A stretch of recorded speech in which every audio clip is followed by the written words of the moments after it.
Okay, we're back with Shannon. Shannon, how are you? I'm doing great. How are you? I'm doing awesome. All right, so for the listeners, this is Shannon Demont, episode 2. If you missed episode 1, go back and check out episode 1, likely the episode right before this one. For those of you who just refuse to listen to episode 1, I'm going to introduce Shannon. Shannon is a Massachusetts hairdresser who now focuses on photography and videography education. In episode 1, we talked about your photo and video advice and Instagram best practices. You had a lot of really, really good advice. Now I want to talk about something you mentioned in episode 1, particularly your virtual assistant. Yes. Everybody needs one. How do you find one? How do you train them? How much do they cost?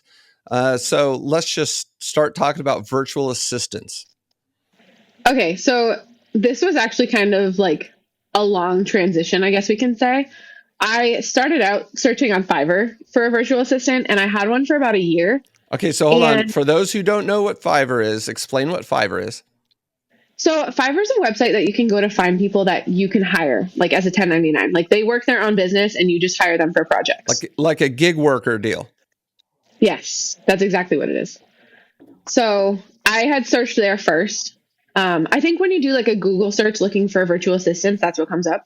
So I had searched there first. I knew some people that had hired virtual assistants from Fiverr, and it was okay. To be completely honest, I had a couple of people help me, and it felt like the cheaper end of things. Okay, So so hold on. Just to be clear, we're talking about hiring humans yes, we're to talking about hiring do humans. to do assistant work for you, like what, administration? Give us an idea of like what you tasked them with and then they tried to do for you. Yeah, so I would have them do things like write emails for my business, or I would have them accept people into my Facebook group. I would have them collect emails. I might have them create social media posts. So there were different things that I would hire a virtual assistant for, but basically the things that I needed done that I did not have time for is what I hired them for, or that I didn't really want to do. I didn't want to sit there drafting emails. It just wasn't something that I wanted to do. Okay. So But how do yeah, you so get you can. somebody? I'm sorry, I'm going to interrupt really quick. But how do you get somebody who doesn't know you, doesn't know your business, lives somewhere far away, hence the virtual part? How do you get them to speak in your voice? How do they know even what to put in the email? So exactly. This is what's kind of hard about hiring somebody from Fiverr. This was my experience. I'm sure people find lovely people on there, but this was just my experience. You have to take time to be able to train them. So if somebody didn't know how to use Flowdesk, which is the company that I use to draft my emails and send them out to a mass amount of people, if somebody didn't know how to use that, I would have to sit and take the time to train them. So it took time. So hiring a virtual assistant can be an investment of time. So I would spend time training the person on Fiverr. They'd work for me for a little bit and then they would leave. And it was fine. I got a lot done. It was great. But I really wanted something that was a little bit more consistent and a little bit more like I didn't feel like I had to train them. So, You wanted them to do everything that you magically had in your mind without letting them yes. know. Yes, I Yes, did. No, that's I'm kidding. very common. And of course, Yes. I wish I could find such a thing as well. Yeah. Yeah. Well, obviously, nobody's going to replicate me and nobody's going to replicate you. Like, that's just impossible. But there are also things that, like, if I'm hiring somebody to draft my emails, they should also know what a good email looks like. Then I can try to insert my voice into it. So I started searching for a more permanent virtual assistant on Instagram. So I searched like virtual assistant. I looked for places near me. There wasn't very many near me, but there was a lot in the United States. So Okay. I found an Instagram that I felt like aligned with my business and was consistent. They had good branding. They've worked with other people. There were testimonials. And the one that I ended up picking, it was called the VA agency, VA Collective, I think it is actually. For And virtual I found, assistant, I assume. yeah, for virtual assistant. And what they do is really cool. So you pay weekly or monthly, whatever works for you, and you sign like a 3-month contract. So no matter what, like, so Fiverr, when you go on, you hire somebody and it could be like week to week. Like, you don't know. They could tell you next week, like, sorry, I can't work for you anymore. And then you got to hire somebody else and train them again. And then they could tell Mm. you they don't want to work for you. So when you work with an agency, you have them for a minimum of 3 months, if not longer. So I hired them, and there's different packages. So I pay by the hours. I hired my virtual assistant for 5 hours a week. And Can I ask how much? And compare yeah, it to the I can tell you how Fiverr, the much. cost. Okay, so how much? So it's $225 a week. I 225 pay, bucks a week. yep, for 5 hours of work. Okay. When I was hiring on Fiverr, it might be like 250 for 8 projects. So it wasn't $250 for 8 necessarily, projects. Okay. So that's like yeah, 30 bucks, 25, 30 bucks. Okay. yeah, An hour. yeah. So I think that Fiverr was a little bit cheaper, but again, you get what you pay for. So Right. I started working with this agency, and at the beginning, we have, I forget what they call it, but it's like a call where we like have an orientation. We talk to each other and we get to learn each other.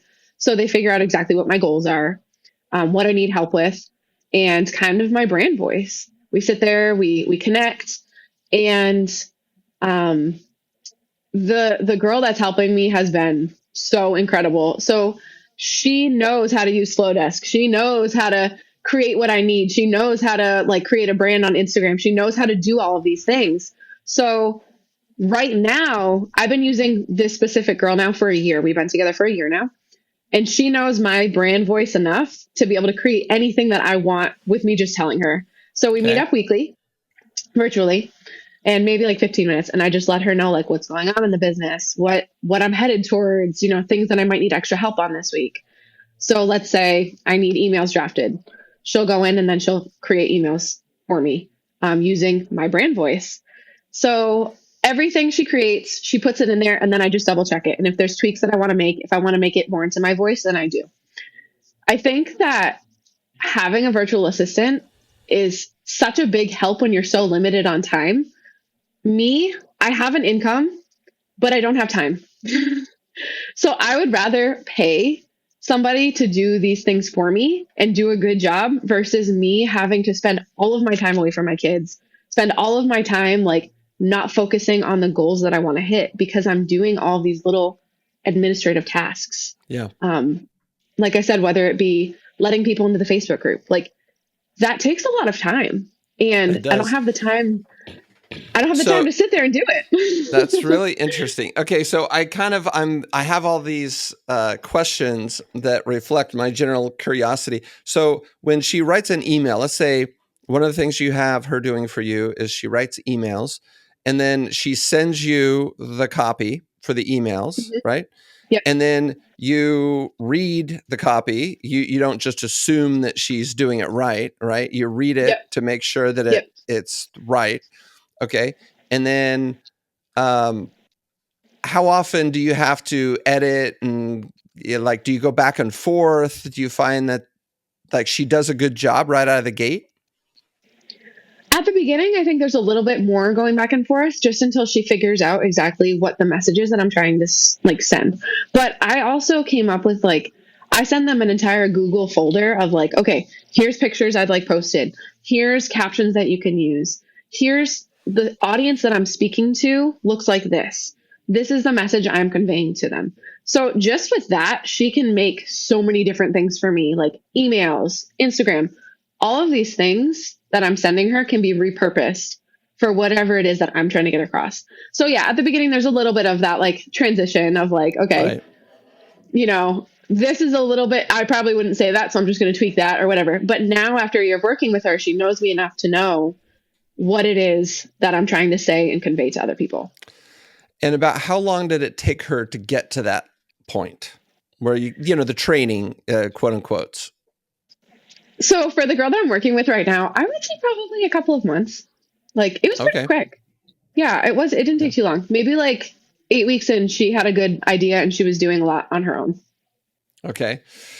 Very cool. Very cool. All right. So then, as far as letting people in your Facebook group, what is what is there any sort of subjectivity to it? Like, she just needs to click everybody in, or does she Nope. need to? Okay. No, it's pretty selective. Okay, so it's selective because I only want hairstylists in my group. Mm-hmm. You get requests when you open up a Facebook group, and especially if it starts to grow, you get requests from all over the place. We get requests from Indonesia, Japan, like who knows? They're not in the United States. They're not licensed here. I really strictly want to keep it right now, anyways, for hairstylists that are in the United States. Okay. So we have a question that asks, are you licensed? If so, what state? People will bypass it, or they'll say like, no, I'm not. If they're a receptionist at a salon, we'll still accept them because they're probably like the overall goal is to be helping people with hair photos. And sometimes a receptionist helps with that. So we'll accept them. Yeah. And then there's a couple other requirements. That's the main requirement is that I just want you to be a hairstylist. We also ask for their email. I do accept people in the group without them sending their email because it's optional, but it's also a really great way for me to connect with them and for me to send them special things. Mm-hmm. So we ask for their email. She will take the email and she will put it into Flowdesk for me. And let's say we have 500 requests in one day, which happens often. She has to go through every single one of those and copy and paste every single one of those and put them into the system. So it's a lot of work. It is a lot of work. Okay. I'm with you now. I'm following. It makes a lot of sense. $50 an hour seems like it's a pretty good deal for you, especially if, you can get her trained up and then it limits the amount of time you have to spend either training her or correcting her work. And you get to the point where you trust that she's doing it all right. That she's copying and pasting the emails, all of the emails, not some of the emails, right? And she's doing them all. Yeah. Yeah. No, that's great. Okay. Any other examples of things that you're having her do? She drafts a lot of emails for me. She's also helping me with, she helps me with so much social media. She helps me with, so she'll create the posts for me. We then share them and we were using Notion where we just switched to ClickUp. She'll share them with me in Notion. I look at it. I might adjust the caption a little bit and then she goes ahead and schedules it or posts it. She looks at the days and times in my insights that the people are most active on my Instagram or on my Facebook, and she will post it and schedule them for those times. Mm-hmm. So she does a lot of that. She accepts people in the Facebook group. She creates a lot of emails for me. And then I'm also doing a lot of coursework right now, digital course making. And if I have a little project here and there, like, hey, she's going to help me with a sales page. I'm not quite sure how this is going to work in Podia. Podia is the hosting site that I use for course creation right now. She helps me go in there and make sure like things are directed to the right people, or maybe they're getting like, after they purchase the course, they're getting a confirmation. Like she checks all of those little things for me and makes sure that they're good. So if somebody comes to me and says, this isn't working for me, or, oh no, I didn't get this, I then forward it to her and she takes care of it. Sounds pretty awesome. It's pretty awesome. You're doing this. So this is not an employee. This is a 1099 sort of contract, or maybe you pay a company or something like that. And then she gets paid. She's probably an employee of the company. Okay. And you get her 5 hours a week. And then you hope that she just stays with that position, right? Because then she develops all the experience and it makes your life easier, right? But any day she could, of course, leave that job and then you'd have to find somebody else. She could. We do have a contract. So in the contract, like I said, we have a minimum of 3 months. She has to give me a specific amount of notice if she does. And if she does, so this did happen at the beginning when I first hired them. I had another virtual assistant and she did end up leaving. She gave her notice. So we had I think a month transition. She made sure I had, the other thing that they keep track of is all of my passwords. They keep track of all of my passwords. Oh my God. So I was going to ask you about the Instagram password. So she has your Instagram password. Yeah, she does. Wow. Yeah. She keeps track of all my passwords. There's a lot of trust. Not your bank. No, not my bank. Okay. Not yet anyways. Oh my gosh. Scary. So yeah, that is scary. I wouldn't do that. But Yeah, so we did have a transition, and she took basically that month to make sure I had all the information I needed and that it was passed down to the next person that was going to be my next virtual assistant, which the company assigns me. So, um, the owner of that company, her name is Anya. She picks out people that she thinks are going to fit you best. So she was like, okay, this girl is leaving, but I think this girl is going to really fit you well. So she gave me that girl, and now we've been working together, and we've had a really great, like, you build a relationship, you Yeah. know? We connect every single week. She knows what's going on in my business more than probably my husband does, actually. So, Sure. so she's understanding of what my brand voice looks like and of what I need. Okay, so and when you connect with her once a week, is it just over the phone or is it virtually like a video call? Yeah, we do a video call. We So you know FaceTime. what she looks like? Like, where does she live? I don't remember where she lives right now. She tells me all the time. She's probably going to watch this later and be like, what the heck? But I want to say she lives down south, and she Okay. travels a lot. So she helps the owner of the company a lot. So she'll go to like Texas and help the owner, or she'll go to like nanny somebody in another state. So she's traveling quite a bit, and we just always FaceTime. Sometimes like we're in the car and we're FaceTiming like, hey, this is the updates for the week. This is what's going on. Yeah. Very interesting. Okay, so then you're paying her 5 hours a week. Do you ever worry that maybe she's not working all 5 hours? That she just kind of she does one thing for you, and then she's like, okay, that's 5 hours, and then you're like, well, you think to yourself, how was that 5 hours? Does that ever happen? No. At the beginning, when I was hiring off of Fiverr, I did feel that way. I was like, I don't know if You they're think doing they were enough work. padding the Yeah. invoice? Yeah. I was like, I don't know if they're doing enough work. I actually asked some of them to track. I was like, can you just like track how long you're working? And when I started working with the girl that I'm working with now, she does so much that I don't know how she fits it into 5 hours. So She sounds I couldn't fit amazing. it. Yeah, I couldn't fit it into 5 hours. So I don't ask. I don't care. I know she's doing so much. I don't even Yeah. know if she's going over. I have no idea. I just know she's doing so much for me that it's worth it. Wow. I think I Yeah, might want this lady's contact info. they're great. I They're might want to awesome. hire her. Yeah. That's awesome. That's awesome. All right. So from the standpoint of an independent beauty professional, how do you think they could take advantage of such an assistant? Oh, that's a really good question.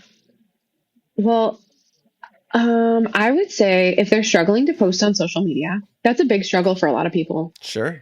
If they're struggling to post, this would be a huge help for them because the people in these VA agencies, they are trained in creating a brand message and executing it onto Instagram and onto the platforms that need it to be executed onto. So I think that could be helpful for anybody that feels like they don't have enough time. If they're working 5 days behind the chair and they don't have time to post on social media, posting on social media is so important.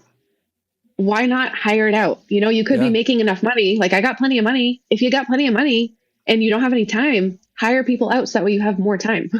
Right. That makes the most 100%. sense to me. Okay. Yeah. Is there a minimum with the firm that you're with? What is the name of the firm Yes. that you're with? You said AV or no, The sorry. the VA. VA collective. VA Collective. Okay, they're Yes. getting a free shout out here. And Yes. what is there a minimum number of hours per week? Yes, 5. 5 hours per week. Okay. Yep. And about $45 an hour. It's $225 a week. Okay, Yep. and they'll do all that kind of stuff for you. That's Mm-hmm. amazing. Maybe I'll hire them. I've been so Yeah. bad on my social media. I mean, I feel like such an imposter sitting here talking about social media when I am the worst. You know, I used to be pretty good, and I've just gotten to the point where I just can't fit it in. It's impossible. Okay, so all right. So the posting on social media. Anything else that a independent beauty pro can use them for? Do you think? Oh, I would say, I mean, emails, nurturing your guests, nurturing your clients, that's huge. I would say that's a really great one that they could help you with. And it takes them, it could take me a whole day to come up with a freaking email to send to my clients about like what's going on in the salon and updates and all this stuff. Whereas for a VA, it takes them way less time than that, like 15 minutes. Like they can draft one up really quick. Have you tried Chat GPT? Yes. Yes, I have. And how does it compare to a human? Chat GBT is pretty quick. I would say it's pretty quick. I think like at the beginning of my VA hiring, that wasn't quite a thing yet. And it's kind of become more of a thing. She Mhm. could use Chat GBT to create my She emails. I probably have no is. idea. She Yeah. probably is. She probably is. But I don't have to think about it. So quite honestly, I'm okay with her doing that. I'm okay with that. So yeah, I mean, a stylist could do that. But the other thing too is like ChatGPT is not going to personalize it for you. ChatGPT also, when you go and you ask it to draft you up an email, and then another stylist goes and asks it to draft her up an email, you're going to have almost identical emails. So that's something that a VA can do too, is they can go through it and they can make sure it sounds more personalized. Right. So a friend of mine who runs a big company had, I guess somebody, one of the managers in the company found that one of the employees was using ChatGPT to do his job and spending a majority of his time apparently on vacation. Oh, wow. Yeah. And the word got up to the CEO, and I guess it was phrased in a way from the lower managers that, you know, they caught the guy basically not doing his job, and that they were likely going to fire him. And the CEO was like, well, should we fire him or should we promote him? Because he clearly is using a tool that is free essentially to do his job, and maybe we need to do more of that. So the whole Chat GPT thing has gone haywire, and it's changed a lot of things. My 11 and 13-year-old use it for their schoolwork, Ooh. which is Crazy. tricky. I mean, you want them to be able to use it. You want them to know how to use it. People should know how to use it. But at the same time, you don't want them to kind of skirt the educational process, you know, the learning process of, let's say, reading the book and doing the book report. Because you could save yourself whatever 40 hours if you just go to Chat GPT and you're like, write a book report about, you know, To Kill a Mockingbird. What do you think about the Yeah. whole thing? So, okay, I see it this way. We have hairstylists that charge like $1,000 for a haircut. Okay. Some of them have found ways, or like, let's say a color actually. They found ways to make a color 30 minutes from start to finish. Whereas the average stylist's color is probably about an hour and a half. Okay. Now, these people are in and out, so it's a little bit quicker, but they're getting charged more because the stylist has found a way to make it quicker for them and it's more valuable to them. Because they're getting their Versus, time back. yes, because they're getting their time back. So, in my personal opinion, for a VA, I don't care how she does it. If she found a way to make it quicker, good for her. Again, I think that's great. Like, she should be applauded for that. And if she can fit more work in that time, I really honestly think that's probably what she does, because if she can fit this much work in, that's the only way that she could be doing it, to be able to do Right. that much. Right. So if it's bringing value to me, I'm fine. I don't care. If that's what you got to do, that's fine. That's how I feel about it. And this is kind of the topic of conversation that dislocates the whole pay per hour conversation, right? And what you're saying is you're giving certain value, giving great value to a client because it's done in less time. Whereas the other way to think about it is it's taking me, the hairstylist, 5 hours to do something, so I need to charge a certain amount for it. And so it's really, are you looking at it from the perspective of how long, what is the cost to the service provider in terms of hours versus what is the value to the client? And those are two different ways to consider pricing something. And I think I tend to believe that it's better to price something in terms of the value to the client, not necessarily tethered to the cost of time to the service provider. Mm-hmm. Yeah, that's absolutely true. I think so too. Little philosophical there. I know some of the ideas in our industry have been, you know, you gotta base it off of how much time you're taking. And I don't think that you should ignore how much time it's taking. But I think you should probably start with in terms of pricing, whether it's a service in a salon or a virtual assistant thing, you should probably start with what is the value to the client. Mm-hmm. Is there anything else we need to talk about with regard to the virtual assistant? Yeah. So a salon owner can use a VA in a lot of ways too. That would be really helpful for them.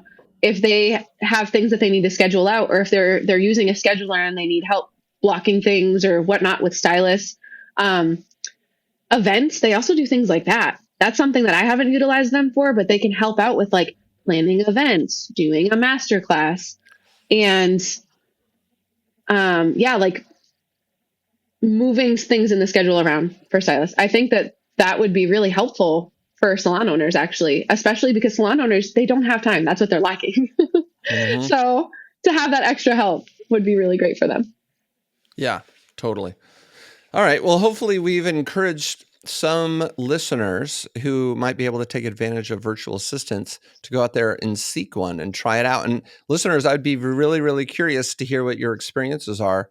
So, of course, always the way to contact us is DMing us on the Hair Game Podcast on Instagram. Let us know what your experience is with virtual assistants.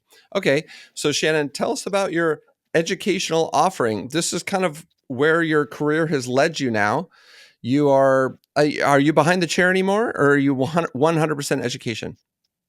I am still doing weddings, so I'm a little bit behind the chair, but I'm mostly education now. Okay, very cool. And tell us about your education. If somebody goes to your website, what are they going to find? Okay, my website is being redone, but it will be done soon. They're going to find an error message. Okay. No, it's still there. Everything's still there. It just isn't exactly branded the way that I am feeling it needs to be right now. So we're working on that right now. That's also something a virtual assistant will help with. And okay, so if they go right now, they're going to find a camera course for stylists. They can take the camera course. It's going to teach them how to use a camera as a hairstylist behind the chair. And it's going to leave out some of the stuff that they don't need to know from professional photographers. Like if they hire a professional photographer to teach them, they're going to give them all this nonsense that they don't need to know, just from a hair perspective. And it'll make them feel confident using a camera, which is great. So that's the one thing I'm offering right now. I do have something coming out. I'm going to be offering a masterclass in October. And the masterclass is going to talk about all hair photography, everything. And it's also going to share a special announcement that I have at the end of it. So I'm excited for that. That's what people can find from me right now. I am traveling a lot. I'm teaching a lot of classes in different places. And I'm excited to see like what this next year, where I'll be going. Very interesting. Very interesting. It's something that's so important. And I love how you framed the photography education. You don't need to know all of the little idiosyncratic things that kind of make our brains wander off into another, line of thinking that's maybe more interesting because of all the little numbers and the ratios and the thing and blah, blah, blah, blah. The cameras are pretty good these days, right? They do a lot of that stuff for us. They do. Yeah. And of course, you've got some people, like I know Andrew does hair, love Andrew. He loves to nerd out about all the little idiosyncratic settings and things like that. And certainly that is next level and there is value to be had there. But there's a lot of hairstylists who don't want to get into that. Oh, I love nerding out about all the things, but yes, exactly. You're right. A lot of hairstylists, they don't care. They just want to take good pictures of their work. That's it. So that's what I'm here to help them. Yeah. Quickly, and then have a virtual assistant post it for them.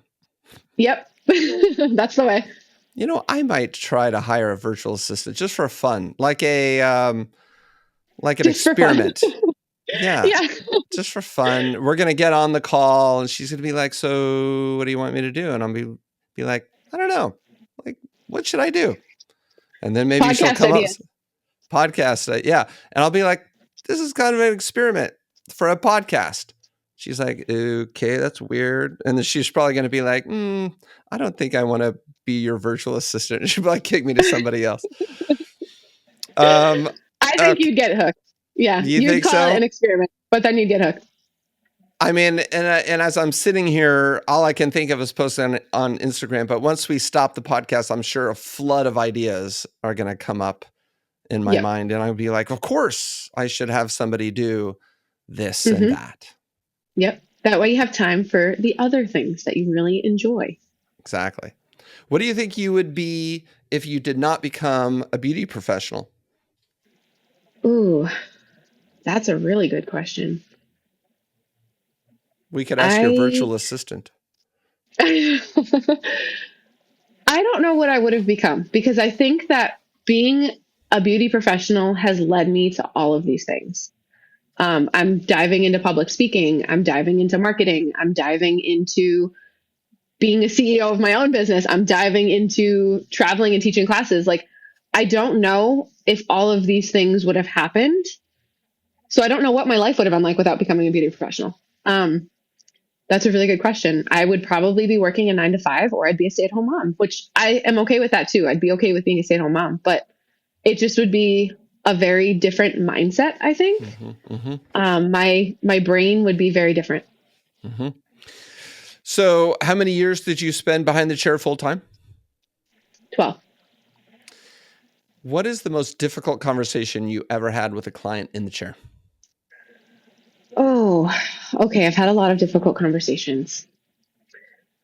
I would say the most difficult ones are the most heart-wrenching ones. I have two memories specifically that will always stick with me in my head of things that happened while I was working on a client behind the chair. I'll share those with you. One of them was a woman, and I had shared this video on my Instagram. It actually went viral. It got 10 million views. Oh my And I God. didn't intend for that. I just was really feeling it. And I was like, I want people to understand like what we deal with and what we go through.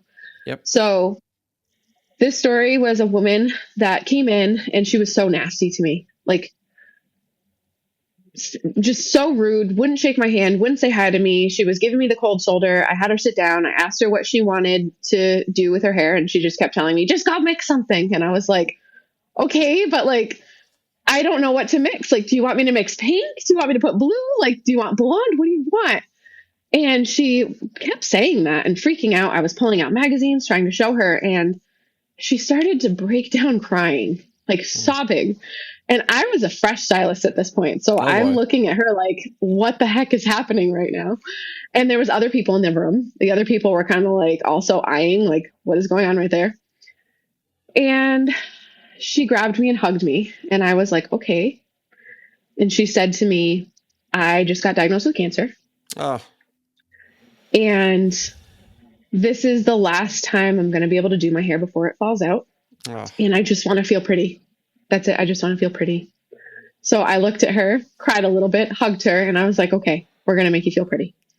So after that point, she was so pleasant. She was so nice. I pulled out more magazines and I was like, I think this would look really good on you. And she was like, okay, let's do it. She didn't care. So I went back there and I mixed and I came back out and did her hair. And she hugged me and cried when she left. I actually never saw her again, so I don't know what happened after that. I just know that it impacted me heavily. And I realized in that moment how much we impact people. So that was one of them. And then the second story I have is one of my dear clients who I absolutely love. She's one of my favorite. She was sitting in my chair and it was like a 9 o'clock on a Saturday morning, super early. I'm like a zombie at that time. Mm-hmm. And we talked about her hair. I went downstairs to mix and I heard a scream, like a bloody murder scream. And I was like, what was that? So I ran back up the stairs and she was sitting in our reception area sobbing. And at the time, my sister worked with me and my sister looked at me and was like, I don't know what just happened.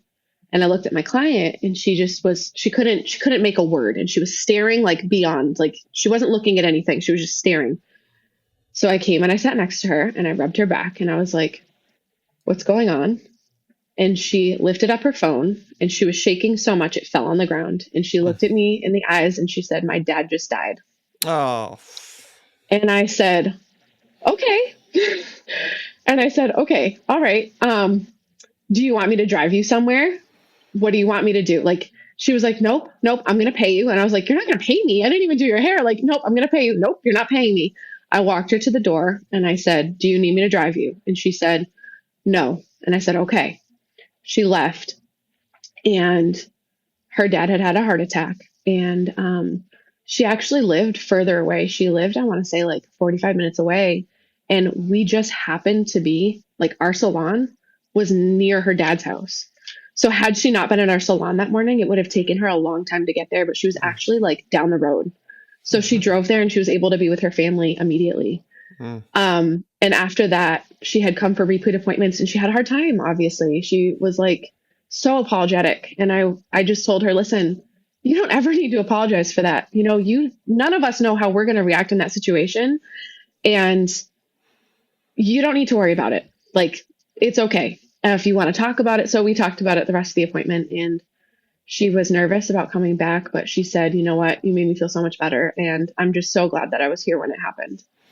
So those are two stories that really have stuck with me. I could probably tell you 1,000, because every person that sits in my chair brings more stories and more information. And those ones, oh, I mean, too teary. They're, you know, I'm not, the thing though, is that every stylist has these stories. Like, we all experience something like this in our chair, and we really have the ability to be there for people and see them go through their hardest things and be there for them. And I think that's really an amazing gift. Yeah, absolutely. Well, you got me all emotional. I'm crying on the podcast. It's much easier to cry on the podcast when we're not recording a video. But yeah, those are sad, of course, but you know, special things to share with people. And just like you said, it's one of the special things about our industry is how personal and human it is. Mm-hmm. For sure. Well, to pull us out of that kind of an emotional state and potentially into another one, here we are in a political year, and I am often interested in how hairdressers behind the chair react to particularly maybe controversially minded clients who sit in the chair and want to start going in a certain political direction with their conversation, one that could be, you know, disruptive to the mood, to say the least. You know, whether it's somebody next to you or maybe you behind the chair, you know, who may not agree or at least want to have a heated political conversation. Have you ever had such a conversation behind the chair? Oh, yeah. I mean, it happens all the time where clients come in and they were just watching the news or they're heated about something. But I make it very clear that this is a place that we're coming to relax. You're coming here to get your hair done. So we're going to leave all that stuff behind and we're going to focus on your hair right now. So what is it that you want to have done today? That's how I change the conversation. And I think that a lot of people forget that we have the power to direct how conversations go. Yes. I don't like to have those political conversations in the salon. I just don't think it's the appropriate place. I think that it needs to be a relaxing, neutral space for every single person. And that's the way that I keep it. Yes, I love it. Yeah. I think that's the right mindset. I know, I mean, I've heard from some friends who are clients of hairdressers who get the opposite. They sit in a chair and the hairdresser starts going in on how horrible this candidate is or how horrible that political thing is. And they're sitting there thinking to themselves, this is the last thing I want to talk about. I think a lot of stylists forget that our clients are not there for our therapy. They are there to come have a service done, and we're there to listen to them. They don't want to know always. Yeah, they might want to know like, oh, what's up with your kids, blah, blah, blah. But they don't need to hear our spiels. That's not what they're paying for. They're paying us for a service. When I go to get a massage, I don't want to hear a spiel. I just want to go to relax. If I go to get my hair done, I just want to go. We can have a great connection. We don't need to talk about all that stuff. Mm-hmm. So I think that a lot of like, as hairstylists, we absorb a lot from people. We absorb these stories, we absorb these heartbreaks, and we take it on and we forget to deal with it ourselves. Mm. I think that every single person in this world needs a therapist, but especially hairstylists, because we're taking all these things in, and then instead of dealing with them on our own, we're projecting them onto our clients. And I think that's a big line to draw. And I think the longer we go on as hairstylists, the more we do that, and the more we forget about what they're actually there for. Mm-hmm. There's going to be some clients who are going to love having that conversation, the anti this candidate conversation or whatever. But there's going to be a lot who don't, and probably a bad idea to get into that sort of a thing. But, every salon is a little bit different. Every studio is a little bit different.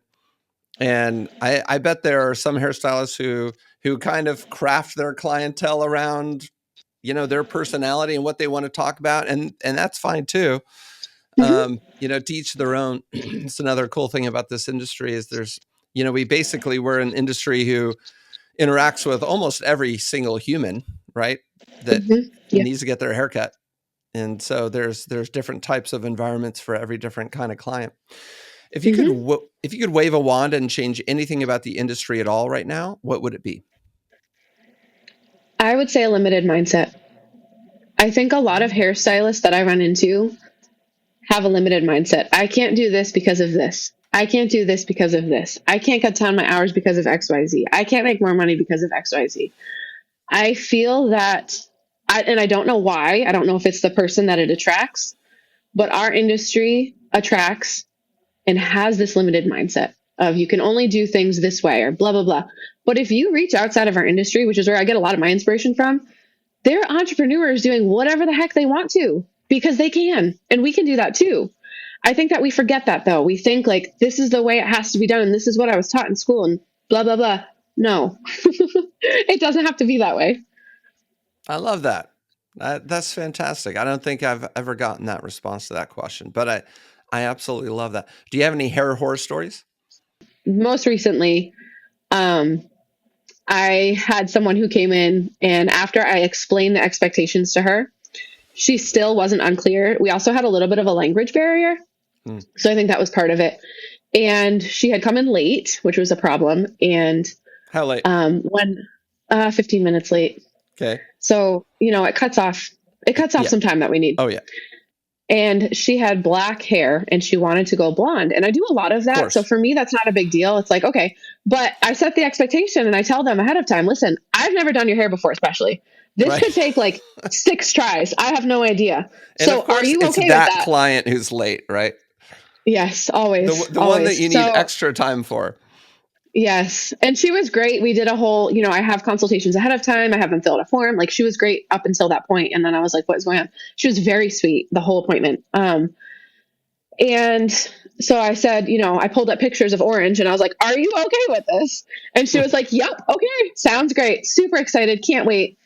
And after foiling her hair, it would not lift. It would not lift. So I got it to yellow, which we can tone and make it like, maybe a level 8-ish.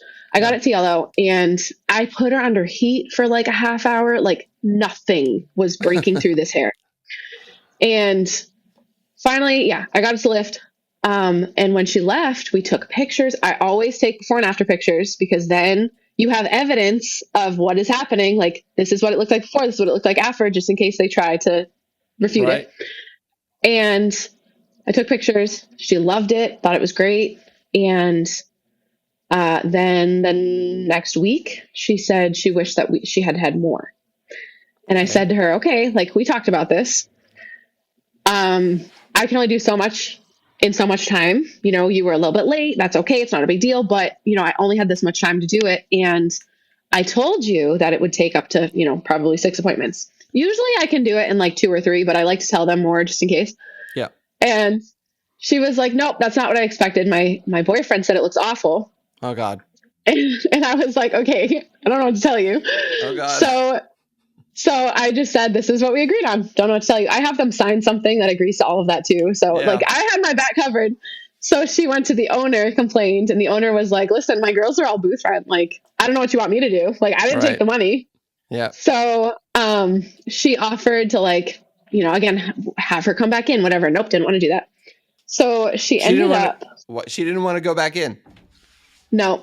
Okay. And it was funny. So she ended up leaving a bad review, but it kind of made me laugh because her bad review actually, like, she showed pictures and it actually looked good.